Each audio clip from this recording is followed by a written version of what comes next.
ఈరోజు నిన్నటిదానికి కొనసాగింపుగా చెప్పుకుందాం.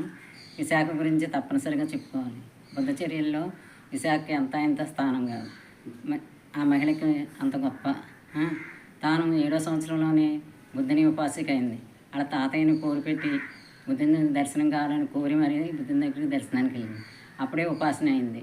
తర్వాత 17 సంవత్సరాల ప్రాయంలోనే తన దగ్గర ఉన్న ధనం, బంగారం అన్నీ బౌద్ధ భిక్షువులకి దానం, వాళ్ళకి ఆహారానికి కావాల్సిన సపర్యలకు కావాల్సిన వసతులు అన్నీ సమకూర్చి ఎంతో త్యాగంగా, ఎంతో ధైర్యంగా అన్నీ చేసేది.